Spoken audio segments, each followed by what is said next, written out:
Welcome to Sacrilegious Discourse. For this is what the Sovereign Lord says. Why do you need prophets to tell people who you are and what you want? If you can justify everything that the God of the Bible has done, then you can justify any of your behavior. A lot of this mentality is trickling into what is now mainstream right-wing Christianity. I am capable of empathy greater than this God of the Bible. This is a Bible that they tell kids. This is the good Lord. This is the good book.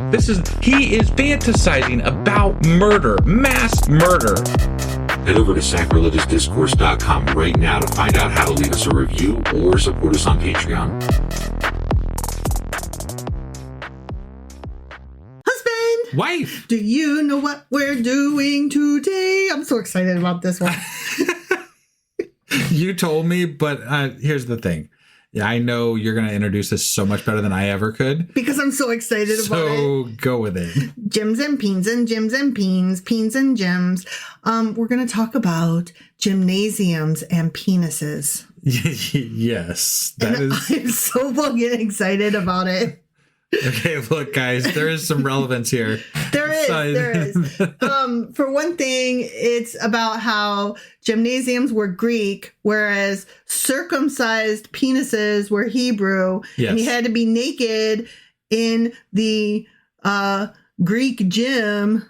And so that was causing problems because then you could, see, shit, you have your foreskin chopped. You're Jewish. Right. And also what's going on right now in our world? Well, the Olympics. So this is relevant on both a where we're at in our reading as well as in a real life timetable. Right. Because it's similar activities. Gyms and peens and gyms and peens. It's where some of this stuff spawned from somewhat. Ring-a-ling-a-ding-dong. Watch it swing to and fro. Right. Unless you got it tied down, which sometimes they do. Okay, I'm so excited about this episode. God, this is going to be so bad, guys. Oh, it's going to be awful. I love it. Ready? You ready to do this? Yep. Let's do it. Okie dokie.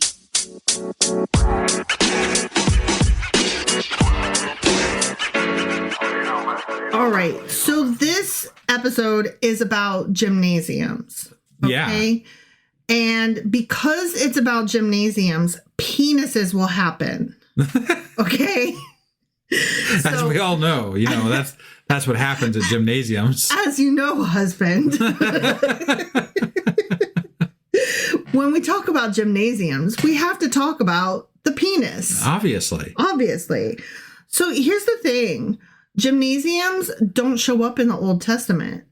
They are indirectly kind of referenced, but they do show up in the Maccadoodles. Which is in the Catholic Bible. Right. And, it's in some Bibles. It's not, the Protestant Bibles. Right. Exactly. So when we talk about gymnasiums, though, sometimes I would explain how that was a problem for Jewish people because, the Greeks did their gymnasiums naked, and you would kind of give me a look like, what the fuck are you even fucking talking about, you freak? And so it reminded me. I don't think it was that harsh, but. Well, I mean, I'm a little sensitive, so I probably read a whole hell of a lot more into it. Right. But a couple times you did look at me like, are you sure you know what you're talking about? And it reminded me that, okay, this is the perfect time to actually be talking about gymnasiums and the Olympics. Honestly, my look about that was more about the fact that sometimes you just like to extrapolate information and out of the blue, and then I have to call you on it. And if I don't know the information, then I can't call you on it. So I'm like, are you sure you did your research on that? Because I don't know anything about gyms and dicks. Right. And it reminded me that I don't know anything about ancient gyms and dicks. You know about gyms. I know about gyms and you dicks know about now. dicks. Yeah. But you don't know about the whole Greek and Hebrew gym and dick sitch. Yeah. So let's talk about it. Yeah. Okay, so it becomes a very important part of where we are in our reading, the Maccadoodles. Yeah. The space between the Old and New Testament of the Bible. Okay. Right. That whole thing, gymnasiums, is actually a large part of the contributing friction that gives rise to the Maccabean rebellion. Okay. Okay. All right. Because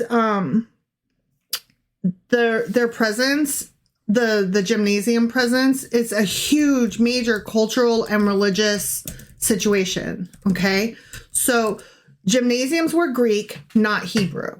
Okay. So we're in this time period when we're reading, where the Greeks are moving in, right? Like the Seleucid Empire is like, coming together and splitting up, right? Sure. We've got Epiphanes, the OG villain. Right. Yeah. And he's like taken over, right? And he's like, everything Greek. And they're like, I don't know about all that. And he's like, no, absolutely, fuck you if you're Jewish. And everybody's like, Jesus Christ, calm your tits, bro. Yeah. And he's like, oh, I'm sorry, did you Jewish at me? Fuck you and die. Right. Right? And he's like so mean to all the Jewish people. Sure. Okay? Because he's the OG villain. Okay. Right? Yeah. Okay, so, but let's get away from that for a second. Let's talk about the gymnasium itself, right? It was a Greek institution where it wasn't just like, hey, I'm going to the gym for like leg days. Okay. It wasn't like that. It wasn't just for exercise. It was like an actual like cultural social center, like a rec center almost. Like it was, you would go there and you would get education and identity. You would like meet there regularly. And you would not just learn athletics, but you would also take classes in philosophy, literature, and social customs. Okay. So, like, it was almost like a school. Like, the gymnasium was like this whole well-rounded thing. A social center. Social center. Right. Yeah. And the athletics were always done naked, not because of, like, a sexual preference or anything. Like, they weren't. Like, it was just normal because the Greeks viewed the body as civilized. Like, we all control our bodies. Yeah. And so we're here to learn how to control our bodies even better. Right. And so part of that is learning language. Part of that is learning athletics. Sure. And they just viewed it as very, like, natural.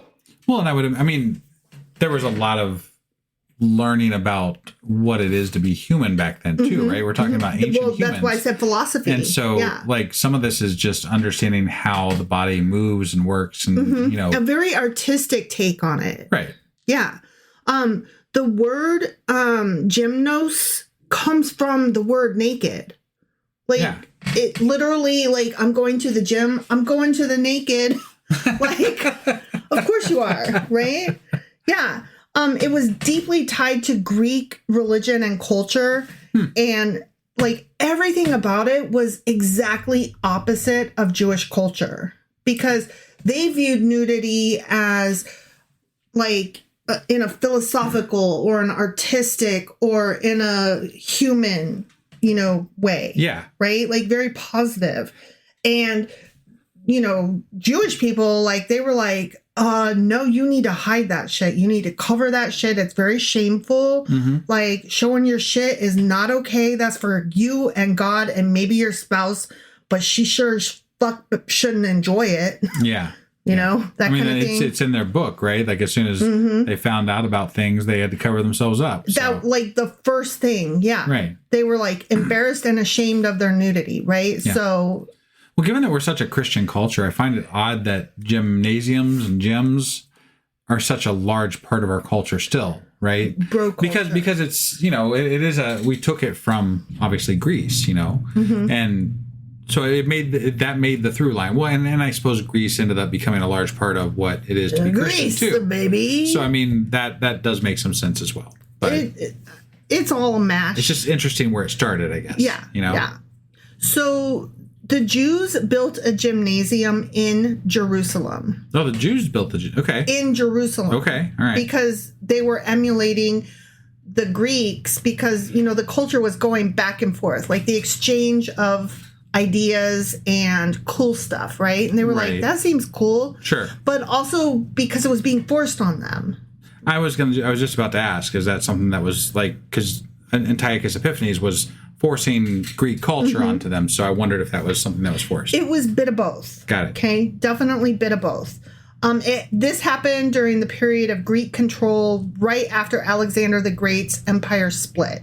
Okay. So this was like right before Antiochus was like, you know what? Fuck all you guys. So this was still during the exchange of ideas voluntarily somewhat. Okay. Okay. But there was still more pressure than there was before with Alexander the Great. Correct. Got it. Correct. In First Maccabees, in chapter 1, it says that Jewish leaders built a gymnasium in Jerusalem, and those people were trying to become more Greek, and they even attempted to hide their circumcisions to fit in. We're going to talk about that. Okay. Because that's some crazy shit right there. Well, they just tape like skin, like. We're going to talk about it. Okay. We got to build up to it because I was like, what?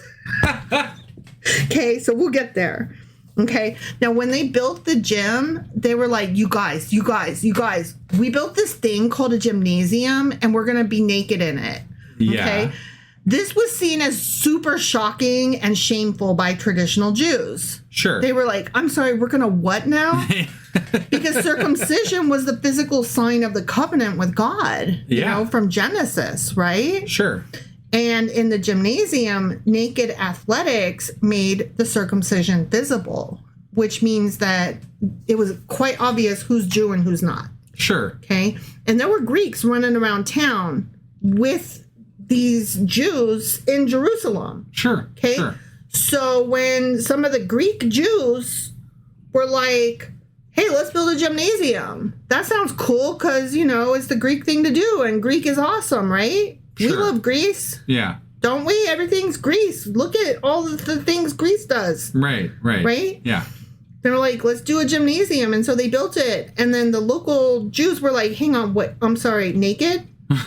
Like, but then not only are you going to see me, which is shameful enough, but then, like, I'm going to stick out like a sore dick. You know? Right. Like, that's not cool. Sure. You know? Yeah. And some Jews literally underwent very painful procedures to disguise their dicks as not circumcised. Okay?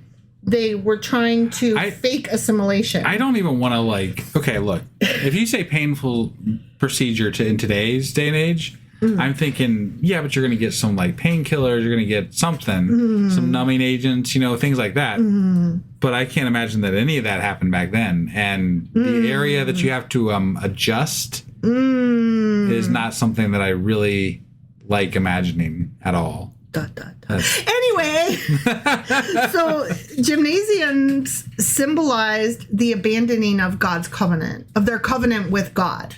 Because God's like, hey, I'm going to take total care of you. This is a thing that's going to happen. And y'all are going to chop your dicks. And it's going to be great. Okay. Right. You're going to be Jewish people and follow all of these rules. Don't eat shellfish and whatever. And, you know, have all these fucking laws that you follow. Part of which is chop off your foreskin. Yeah. Okay? Yeah. It's going to be awesome. Okay. So to faithful Jews, the gymnasium represented a rejection of Jewish identity. Straight up. Like, you are deciding that you don't want to be Jewish anymore. Okay. Not just that you want to fit in with them. Couldn't you just be proud of the fact that you have a circumcised dick and then just be like, you know what? Fine, let's do this. I got a circumcised dick. No, because their religion was wrapped up in it. Oh, okay. And the shame of being naked in the first place, basically. Yes. Okay. Yes. And also because it was embracing pagan culture in their view. Yeah. It was like, you know, it's like their kids were like, come on, let's go to the gymnasium and be Greek with each other.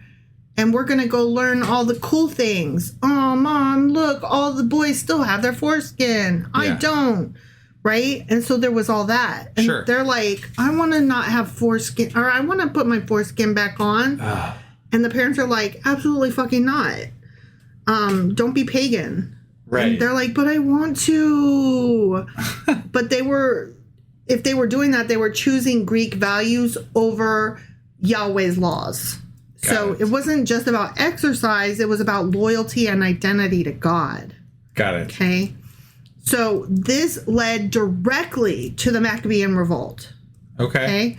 When Antiochus Epiphanes pushed aggressive cultural assimilation, he banned Jewish practices, he defiled the temple, he forced pagan worship, and he was like, y'all, I don't know if you remember, like there was a bit where he said, y'all gonna get your asses into that fucking gymnasium and you're gonna grease. Yeah.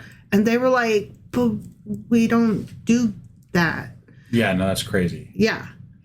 And then gymnasium was part of that broader push. And that's why I was saying at the time, like, what's the big deal? And then I was like, oh, because they did it naked and because, like, it was a bigger deal than just go to the gym. Right. It was specifically because of their circumcision would make them stick out. Huh.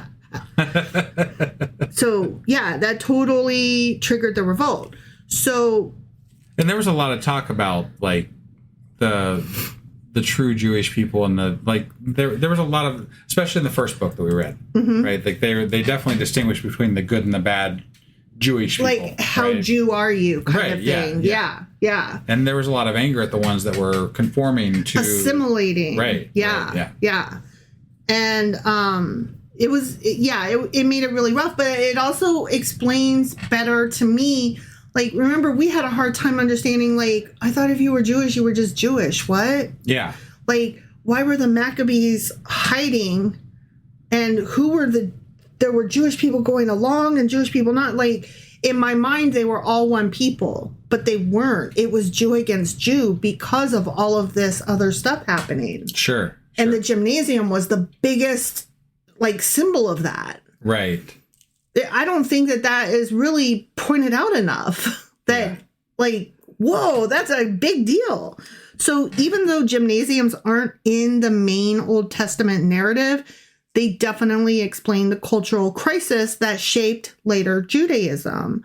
And this period helps explain why the Jews were fiercely protective of their identity in the New Testament. Because they were already going through all of this, like, will they, won't they go along to get along? Are they going to keep their circumcision? Are they going to keep circumcising? Are they not? Like, where does this all go, right? Now, granted, we're not at the New Testament, so we're not experiencing that yet, but this is all leading up to that. Yeah. Okay.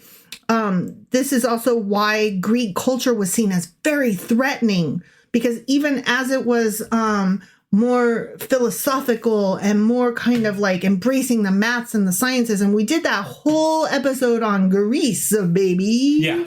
And how it was like the golden age of Greece was all during this time period. Sure.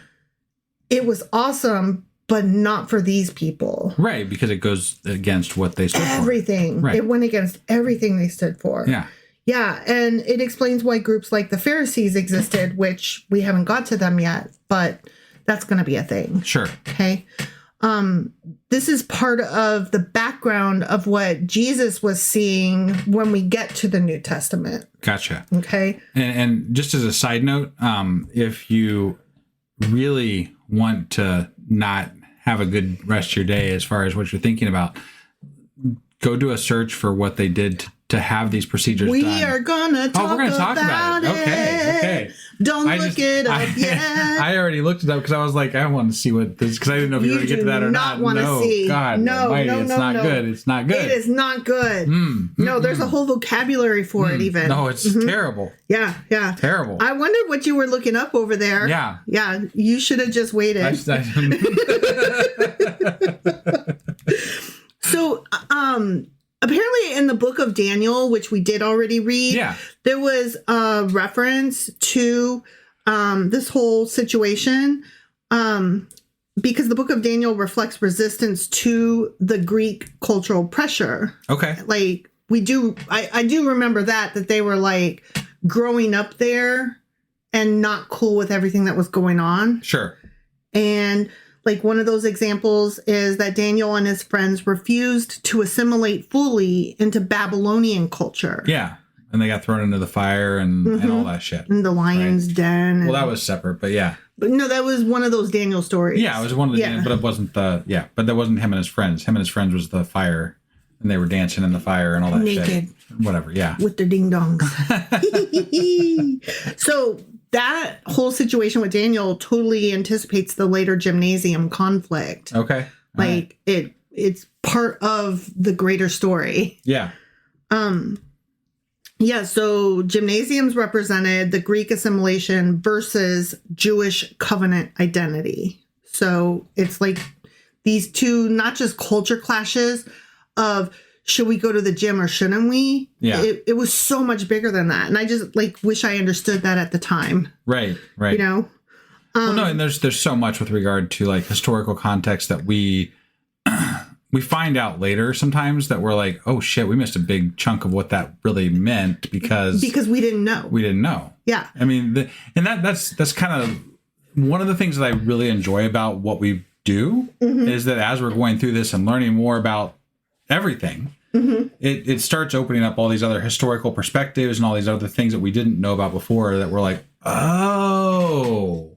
And honestly, because of the cultural, how much this is ingrained into our culture, like it's you can't know until you know, right? And it's really like when we watch certain things, I'm like, oh shit, I know that reference, yeah, and I'm like, that's really cool, yeah, like because now I know what they're talking about, and like that was one of those things about like growing up that I never understood. Like I never understood this whole part of people's lives that they all have this basis of knowledge that I didn't have, and now I'm starting to have some of that, you know, which is I kind of enjoy having that cultural reference to be able to call up when I'm, you know, in the middle of something. Yeah. Like, okay, I get that. I understand. I understood that reference. I don't know that I need to know about, you know, remutilating a dick, but, you know, it's all in there. Yeah. So I was curious, and like I said, we're going to get to the dick thing, okay? Yeah. But yeah. I want to lead up to it because, you know, you were right when you were like, holy shit, what? Like, that was my reaction. So, like, I'm trying to, like, ease into it, okay?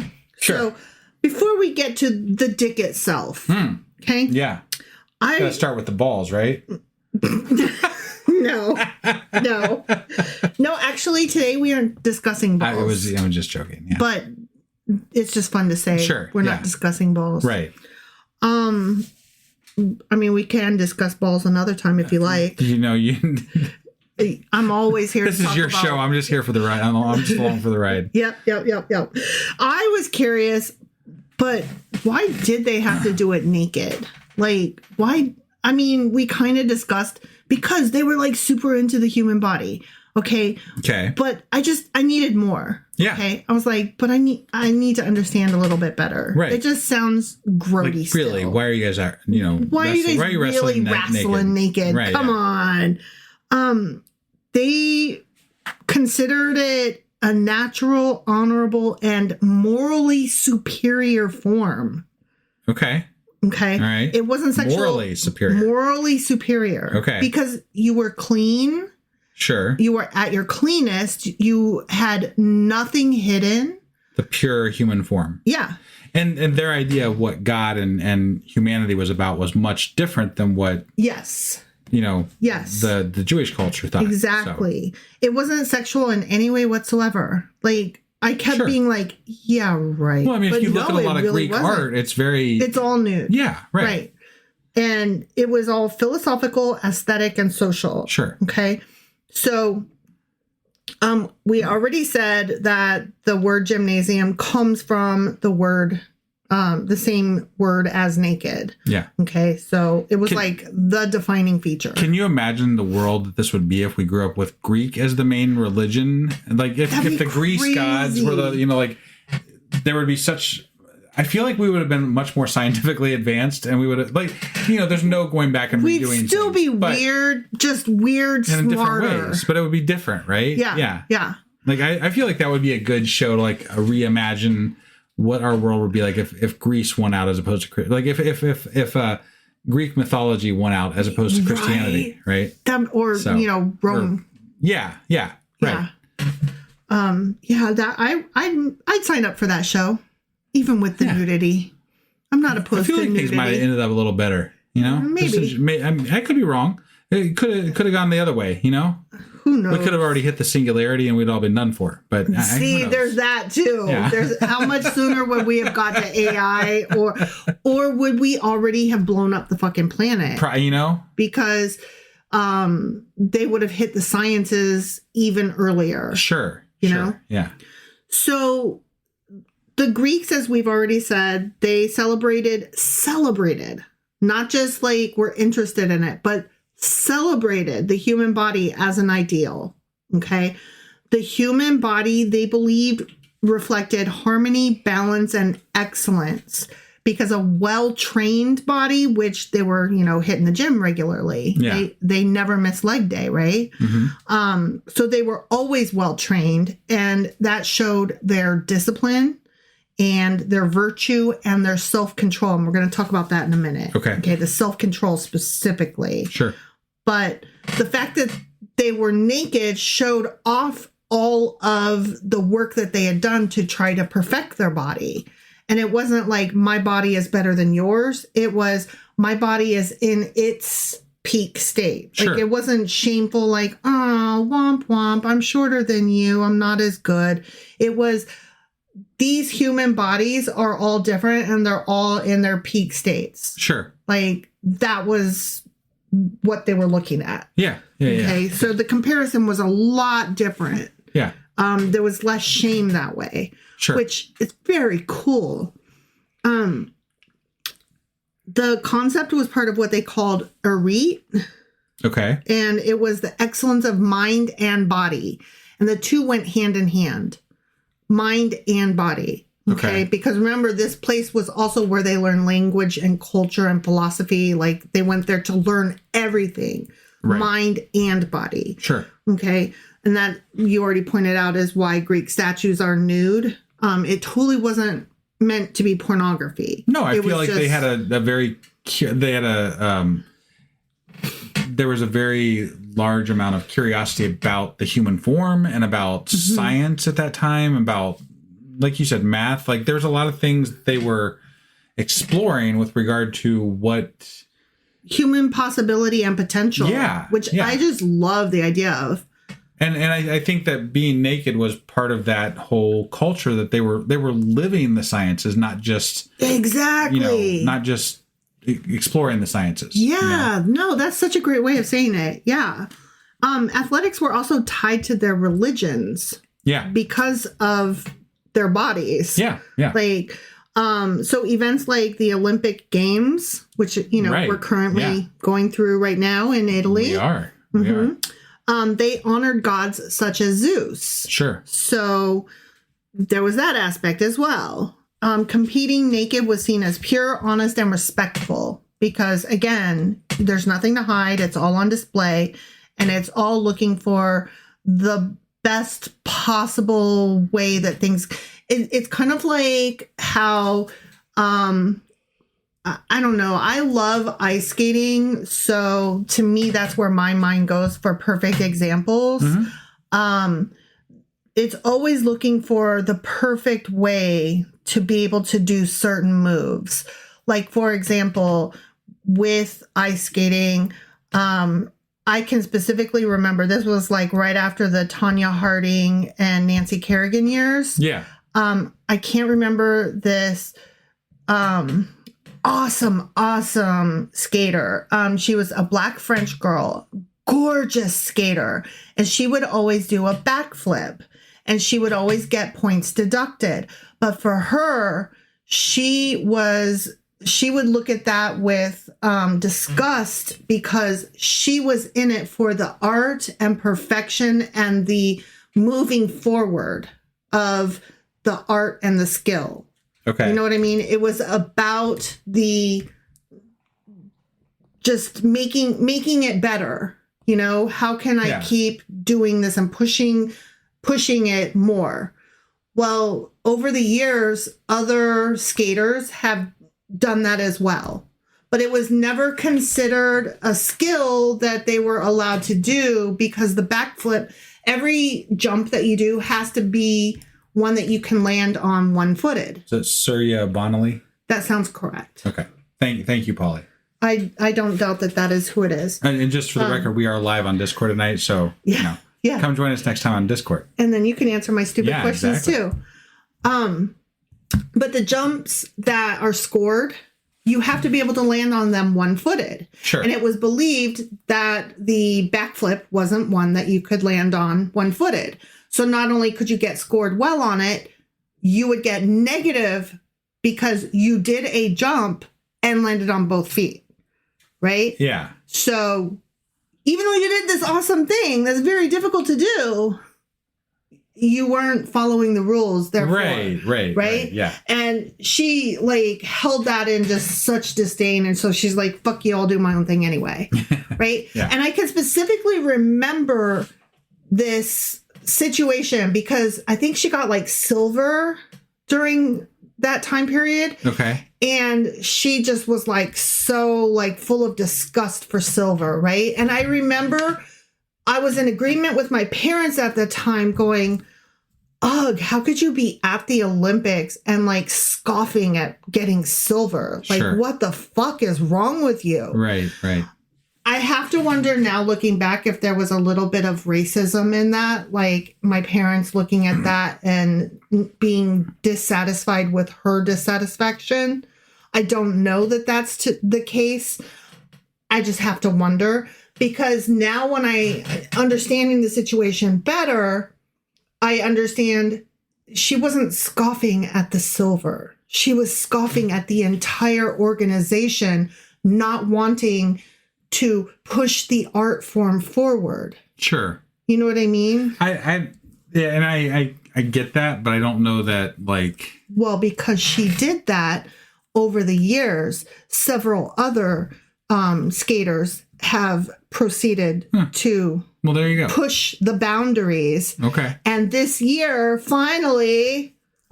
So we're paid off. And somebody, in the long run. You see, you started to be like, oh, you got to follow the rules. Well, yeah, no, But the whole point of the fucking Olympics is about the perfection and pushing the boundaries of what the human body can do. Right. She understood that intrinsically. She understood the philosophy of it. Right. And the people in charge of running it and scoring it, they get caught up in the technicalities. Yeah. Right. And they forget what the Olympics are about. Yeah. Where they came from. So sorry that was a little off topic, but it's Olympics. So we haven't talked about penises in like 5 minutes. No, I was talking about a gorgeous girl doing a fantastic fucking backflip and I love it. Yeah. I love it. And I love that the first person who did it was a dude, if I'm not mistaken, that wasn't American. And I'm like, fuck yeah. and he landed on one foot. So yeah, it can be done. Right. Not easily. Right. Okay. Anyway. All right. So they were honoring the gods by doing the Olympic thing. Sure. And trying to push their bodies to their utmost. Yeah. Much like the skaters. Right. Okay. So it was pure, it was honest, it was respectful. There were no hidden advantages, nothing concealed. It was all out there in the open. It's all about the human body. Yeah. Okay. And obviously, because they were naked, this prevented cheating. Because without clothing, athletes couldn't hide weights, they couldn't conceal weapons, they couldn't gain unfair advantages. I mean, everything was visible. Yeah. Everyone's equal. Everyone is, the same. Yeah, exactly. Transparent. Yeah. Literally. Yeah. Yeah. This created equality among the citizens. So in theory, the nudity erased visible markers of wealth, status, and class, and everyone just looked the same. Yeah. Okay. All just bodies. No, and it's an interesting concept as far as humanity is concerned. Like that intrinsic equality.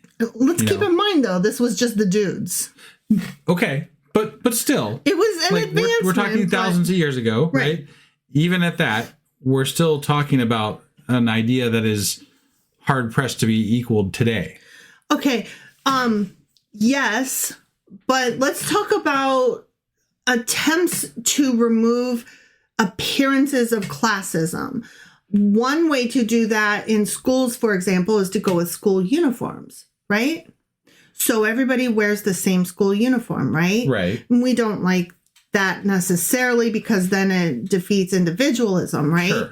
But on the bright side, it removes classism, except does it though? Because then we've got the girls will wear their diamond earrings and their flashy their hairdos and their hairdos and their nails and their jewelry and their shoes and their bags. Right. And so think about that, because we're going to get to accoutrement of the men who are in their nudity. Got it. Okay. So they still find ways to bring class into it. Yeah. Okay. Yeah. Of course they do. Of course. Because you can't get rid of showing off your shit.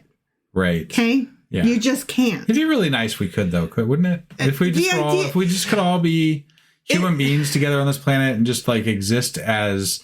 If everybody would follow the spirit of the law and remember why we're doing this. But they don't.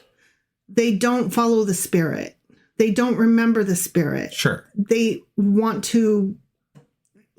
show off and be the best and be the richest and be the bravest or whatever. Right. Yeah. So this whole thing reinforced Greek identity. Okay. They saw the nudity as civilized, and therefore they saw the non-Greeks as barbaric.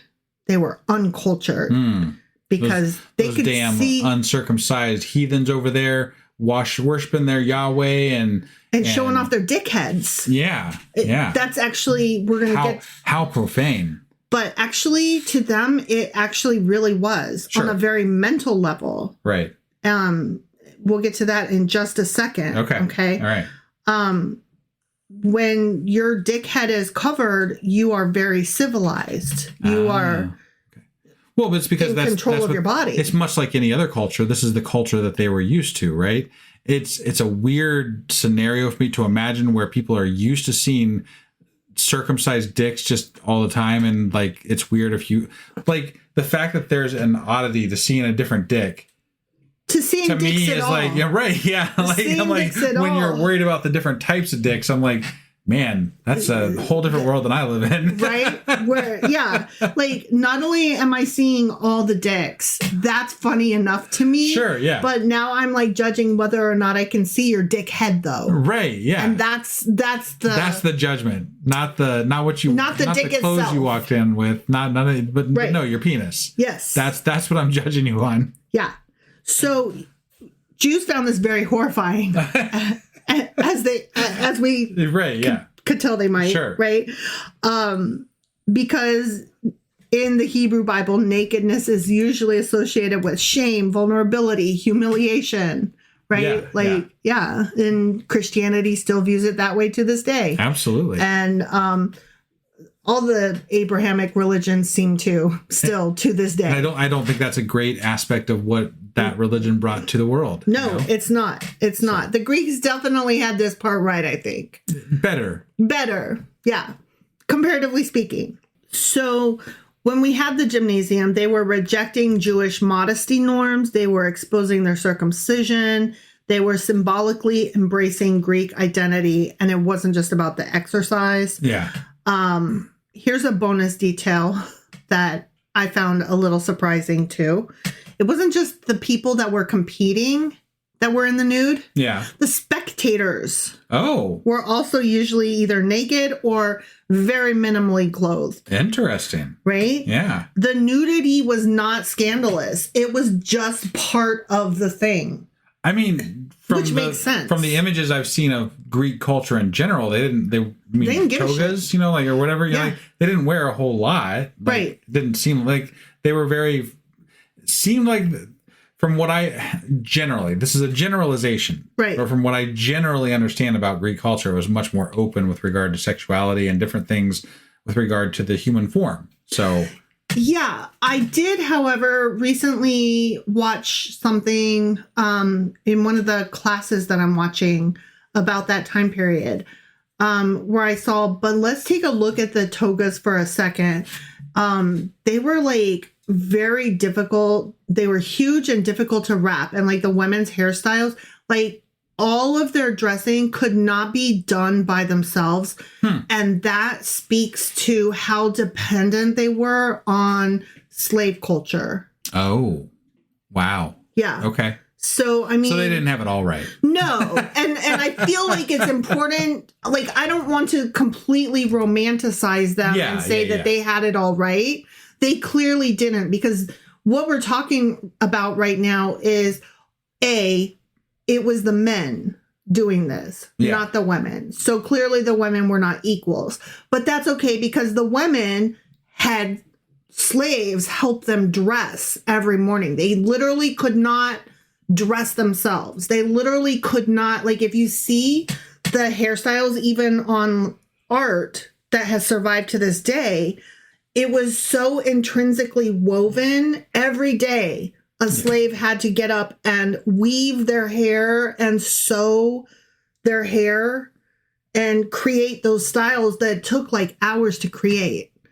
And that was just the norm before they could leave the house. Right. So, I mean, let's not completely romanticize Greece. I love so much about the Greek culture. I just never want to forget, though, that... Well, and it's easy to romanticize a culture that we didn't end up having. Right? And we ended up with the Jewish/Christian culture that came from Israel, right? Mm-hmm. And so this is the culture we got stuck with. This is Western culture, right? The grass is always going to be greener. You don't know. Right. Yeah. No, we don't know. But there are aspects of it. Absolutely. We're like, that could have been better. This is the way we should have done parts of it. We should have done humanity that way. Parts of it absolutely were better. And in our opinions. The way they viewed the human body and the way that they had philosophy front and foremost, and I mean, their science and maths, we can't question that. There were so many things that, yes, they had right. They had better. Right. Okay. But as a whole, no. But, I mean, it's still one it. We could have got to eugenics, or we could have got to anything, any number of things could have made that a worse track for human history, too. Absolutely. So, like, there's just so many things that could have gone wrong with that way, too. It's just... Here we are. Yeah, and I only brought that up because, like, we were really starting to go oh my God, I fucking love Greece. Right, yeah. And I don't want to forget that, no, they were sexist and they had slaves. Absolutely. Just like all the rest. And we don't know how that would have turned out. Sure. So, let's continue on. Yeah. Okay. Yeah. So, circumcision, okay? Yeah. It became such a huge conflict in gymnasiums because it was the single most visible, irreversible marker of Jewish identity. Like, gymnasium circumcision. That's what this episode is ultimately about, right? Like, gyms and dicks. Yeah. Because those were the two things that were like, oh, damn, and here we go. Okay? Sure. Like, that is absolutely what it all came down to. Gyms and dicks. Yeah. Okay. It couldn't be hidden. This is where it came to confrontation. Okay. Yeah. Circumcision was the core sign of the covenant. According to Genesis chapter 17, God commands Abraham that circumcision would be the permanent physical sign of belonging to capital H him. Okay. Okay. It wasn't just symbolic. Like, you couldn't just like go through the motions. You couldn't just like give it lip service, so to speak. You literally had to physically have your foreskin chopped off. Sure. Okay. Yeah. Like, there was no getting around it. The scene that always comes to my mind is from Robin Hood Men in Tights, and Mel Brooks is like, just gonna snip the tip, Yeah, exactly. Yeah. God even says that an uncircumcised male is cut off from the covenant. Okay. So to speak. Yeah. Yeah. This was not like opt out. Okay. This was not just like, do you or don't you want to? It was identity at the very deepest, most physical, visceral level. Right. Okay. Now, remember when I said the Greeks saw circumcision as ugly and barbaric? Yeah. Here's why. They viewed the foreskin as part of the complete male body. Okay. Like, not just, something that you take off and throw away. Sure. Right? Sure. It's part of... Because they appreciated the human form. Yes. That was a bastardization of God's perfection. Sure. Yeah. Okay. Yeah. All right. They saw it as mutilation, disfigurement, proof that someone was a foreigner, like just very obviously, like, ew, look at those weirdos, right? Ruining their bodies. Our gods make us in this perfect image. We should, respect which is odd to me. Why? Yeah, you would think that your body is your temple. That whole thing doesn't make sense with me with regard to Yahweh and Judaism and Christianity. Yeah, because Christians are very much like, how dare you get a tattoo or pierce your ears or... Yeah, they're very concerned about it with regard to other things, but not that. Right, so. and it depends. Sometimes they're, I don't know, they're very wishy-washy on when your body is a temple and when it's not. Right. Yeah. In a culture obsessed with bodily perfection, the circumcision was definitely a negative stigma. Okay. Yeah. So this made the Jewish people open to ridicule, exclusion, even loss of status. You couldn't have certain social statuses. You couldn't have certain jobs. Like, once we see your dick and we know who you are, it doesn't matter. You're done. You're out. Got it. Yeah. This isn't like you could just be in the closet. Sure. This is like how, people with the quote unquote wrong skin color, like, you cannot hide this. It's a fact of appearance. Right. Okay. You can't just pass as Greek. Sure. Even if you are Greek, you're Jewish Greek. So not okay. Yeah. Okay. So this is where we're going to get into some of those painful reversal procedures. For the weak of stomach, you might not listen to the next however many minutes. No shame if you nope out on this part. Based on what I read already, this is not great. Yeah. So ancient sources such as, meaning there are more than one source, this is not the only place where it's mentioned. Sure. Ancient sources such as First Maccabees describe Jews trying to, quote unquote, remove the marks of circumcision. Mm-hmm. And the procedure was called epispasm. Or epispasm. Sure. I think it's epispasm. I like epispasm. Sounds great. Right? Because I feel like I'd be having a spasm. Yeah. It involved stretching the remaining skin of your penis to simulate a foreskin. Yeah.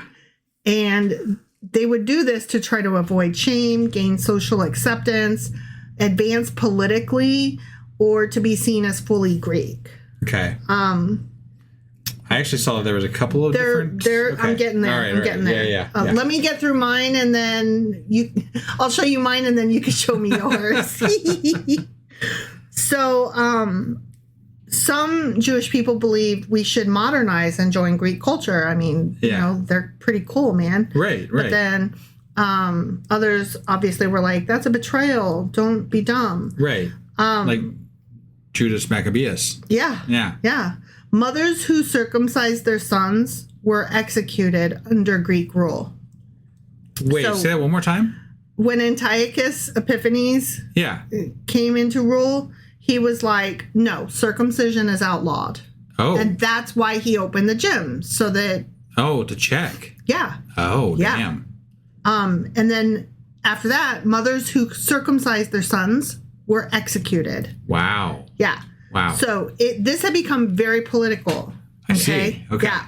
Circumcision was no longer just a religion. It was a fucking resistance. Got it. Okay. And I don't know how I would have gone on that, you're risking execution over it. That's crazy. Right? Yeah. But if you think that ultimately you and your son's soul is at stake. Sure. No, I get it. Yeah. So, hold on. I'm trying to find... I lost my place here. Okay.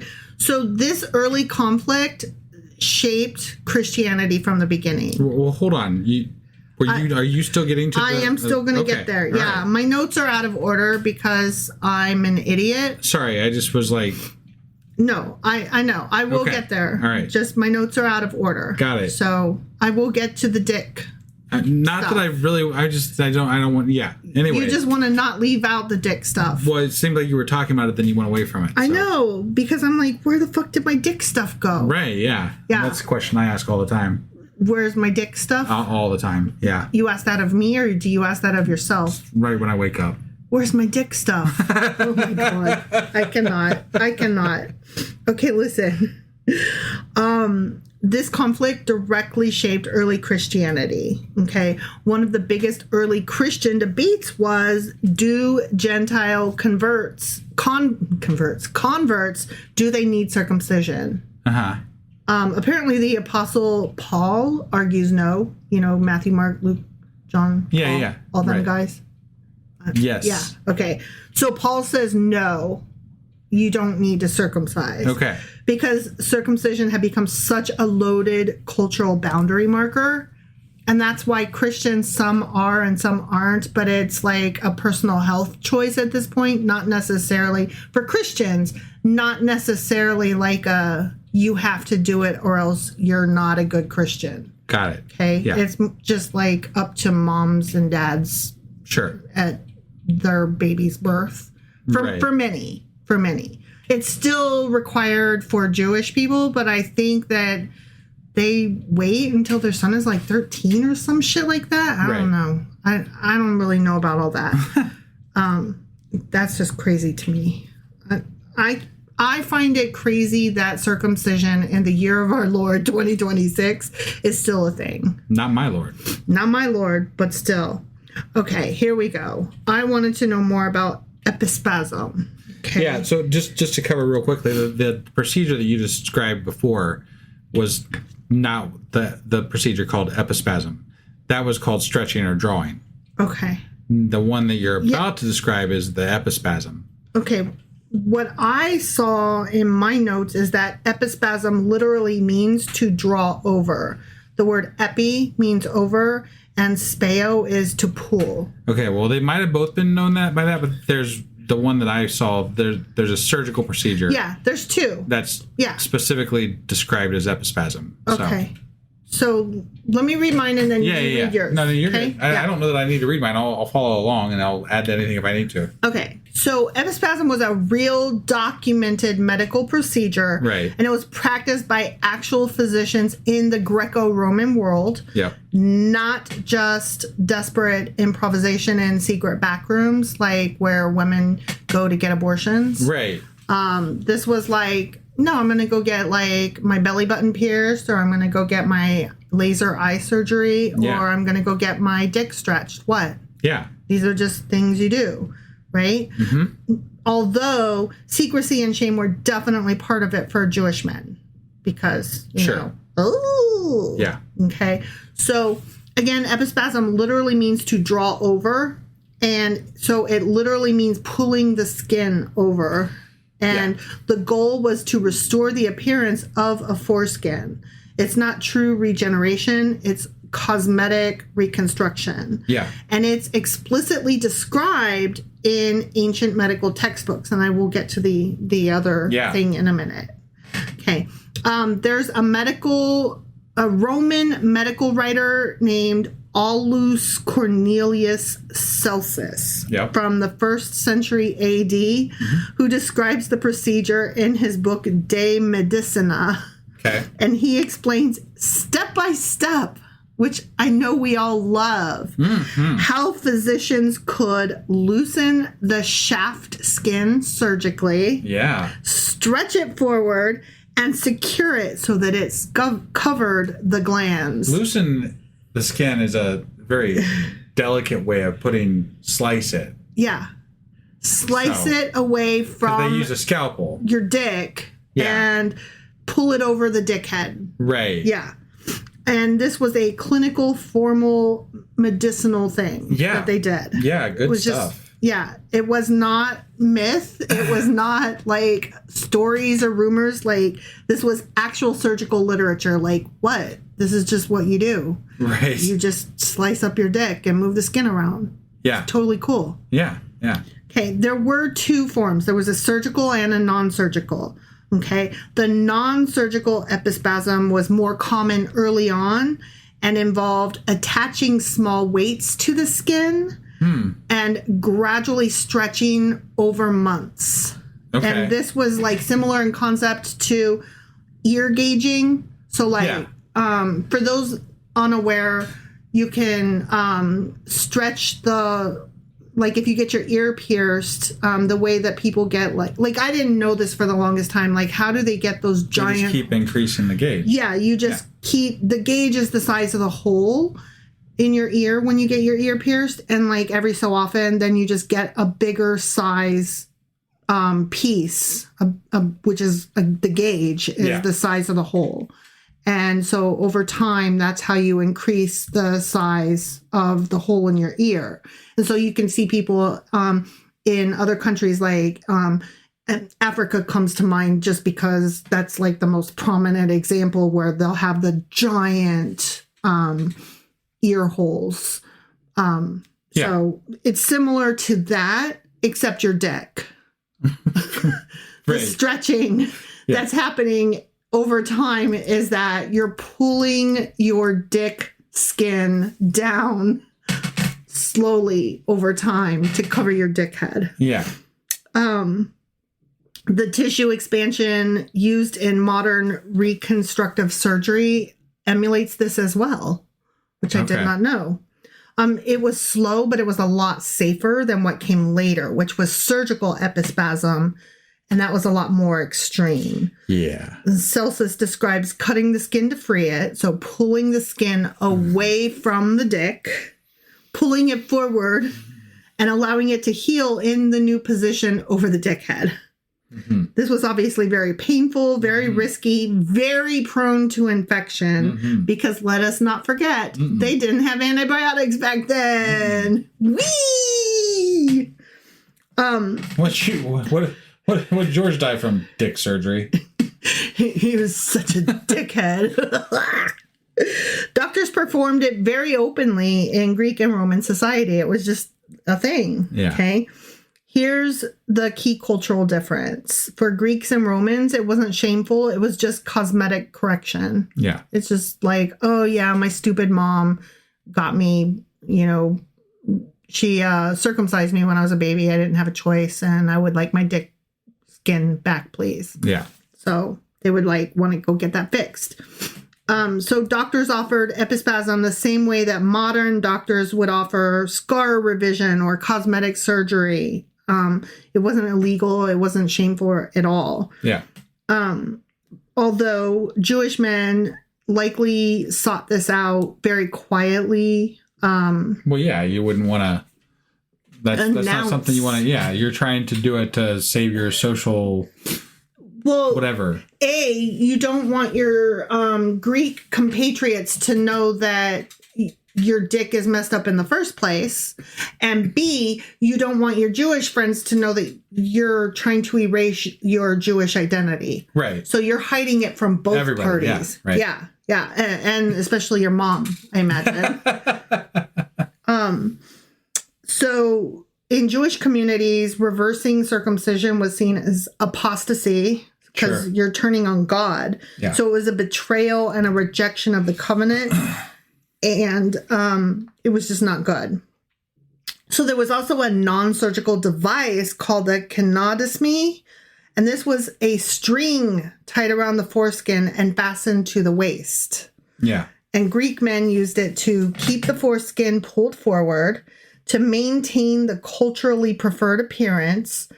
And Jewish men without foreskins couldn't do this. Right. And this is where we get the classism, because they would have fancy strings and ropes. And they would just be swinging their dicks around. Look at my fancy rope tied around my dick skin. Whee! Don't you wish you had a fancy rope like mine tied around my dick skin? Whee! Da-doo-da-doo-da-doo. And they'd be swinging their dicks around with their dick skin. Is that what was happening? Oh, yeah. Okay. Oh, yeah. All right. So they could just like dance their dick around happily, you know? Right. And here's why it mattered. Okay. Okay. Because the Jewish circumcision evolved to remove more tissue, making reversal much harder because of epispasm. Okay. Okay. So, like, the more that Jewish people tried to later on correct it by, like, you know, oh, my mom got me circumcised. I wish she hadn't because I want to be Greek so bad. Yeah. So then Jewish people would be like, okay, well, I guess we better like circumcise up higher. Okay. You know what I mean? Oh. Yeah. Oh, God. Yeah. Oh, God. Yeah. Jesus. So that's fun. Is this episode about over? Because I don't know much more this I can take. Yeah. Okay. But here's the thing. The Greeks believed the ideal penis was small, controlled, and covered. And I was like, what is up with that? Like, why did guys care so much about their fucking dicks just like they do today? I was going to say, how's that changed? Right? Like, the whole deal where men are just enthralled with their penises, like, it baffles me. And it's just always been that way. Men are so weird. Sure. You know, they've just always just been like, my dick, look at my dick, see my dick, I have a dick, look what my dick does, I better touch my dick and make sure it's still there. Whew, I sure do have a dick. Okay. The dick for the Greeks was about like self-control and rationality. It was not about sexual dominance. Now, it like when they tied Except up for the strings tied to their... That wasn't about sex at all. It was not about sexual dominance. It was about classism, but it was also about showing that they were under control. They had self-control. They were not like prone to just like wild sexual, like, whoa, I just got to go get some right now. It was like just an example of how in control of their body and mind, 100%. They were like the original incel, but without like the, no, they were not the incel, because incel is involuntarily celibate. Right. They were the original no-fap group. Have you heard of the no-fap guys? Yeah. The no-fap gym bros believe that if you don't even masturbate like at all, that is how you reach peak perfection. Like, who are you saying is like this? The Greeks? The Greek guys. Why do you think they were like that? Because they were tying up the ends of their dicks to show off that they were in perfect control of their mind and body. That's what it was about. Okay. I still don't know how you got there from there to no-fap. That's all. Because they were walking around with their skin pulled over their dickhead. Okay. And tied up in their fancy rope around their waist to show specifically, I am a no-fap guy. I'm in control of my mind and my body. Sex does not even enter my brain. Look how in control of myself I am. Oh. It was very deliberate. Okay. Okay. It was not about virility. It was about self-control. The foreskin symbolized restraint and modesty. And that's why when they saw your dickhead, when they saw you be circumcised, they were like, you have a lack of control. You have excessive lust. You are just shameless. You are gross. Like, you should be like me, a no-fap guy. You're nothing but like an animal over there. Clearly I can see your dickhead. All you do is fuck. You must not have a brain. You're just an animal. That was like the way that they viewed that. So the foreskin physically covered the most sensitive part, and symbolically that meant a man could control his impulses if his dick was tied up nice. Got it. Okay. So a covered glans meant a civilized man, and an exposed gland glands was an impulsive man. Got it. Does that make sense? Yeah. So they were the original no-fap crew. Okay. Okay. Also, when they saw these people walking around circumcised, they were like, you were probably stupid. You must be drunk. You're out of control. You're like, a lot of their art would show people, if they were circumcised, they would show them with really enlarged penises. Like, to them, a small penis was modest and healthy. If your dick head is exposed, you're an animal. So they would draw them with like large penises and often erect and just like very sexualized. Right. Like, think of the satyr.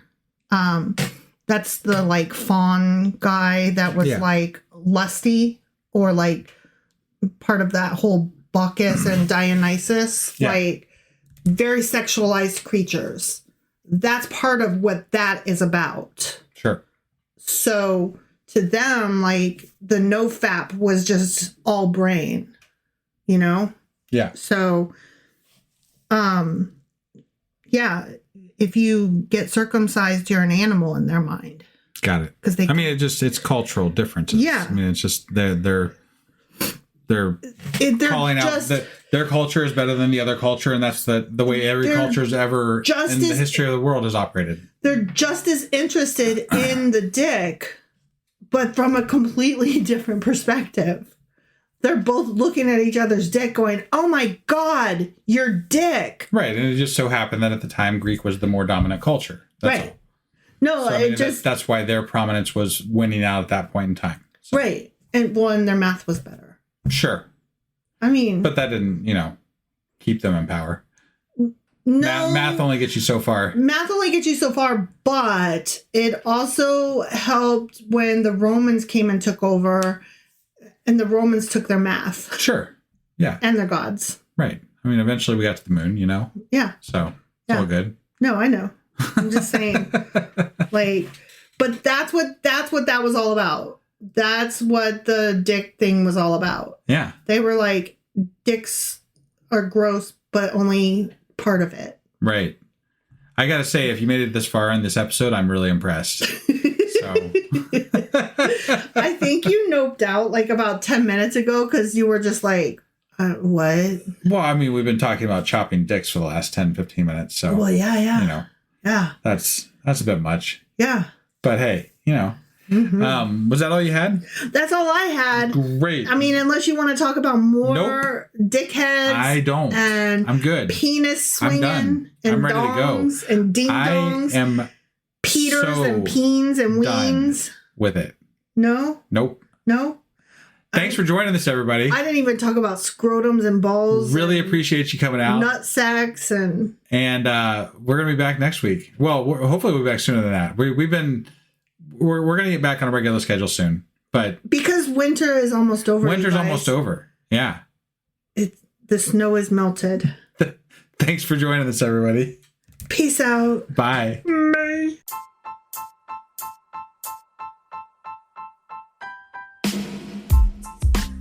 Hey wife, I guess that's the end? But husband, that's just sad. It doesn't have to be. We are on lots of social media platforms like Twitter. Our handle there is sacrilegious_D. For D's nuts. Oh my God. Stop doing that. Anyway, we're also on Facebook, Instagram, and Pinterest. There's a link to all of our social media sites at our website. Ooh, we have a website? Yeah, it's sacrilegiousdiscourse.com, where you can also find a link to our merch shop. We have a merch shop? Yep, we have podcast-themed clothing, mugs, notebooks, and more, as well as an atheist and science-themed products. Wow, our fans should really go check that out right now. Definitely. They can get in touch with us by sending an email to sacrilegiousdiscourse@gmail.com. But before they do that, we could really use some help. Oh yeah? With what? Well, it's not free running the podcast, and we need some financial support in order to get better equipment, which will free up time so we can concentrate on our podcast and our fans. Okay, so what should they do? Head over to patreon.com/sacrilegiousdiscourse and sign up as a contributor on our podcast. Supporters there receive additional bi-weekly episodes that we record just for our Patreon members for as little as $2 a month. Also, we'd really appreciate it if you would like and subscribe on whatever platform you're using. And Apple Podcast reviews help us out tremendously. Like and subscribe. Leave an Apple review. Join us on Twitter. Support us on Patreon. That's a lot of instructions. Don't forget to say thanks. Thanks. Okay, bye.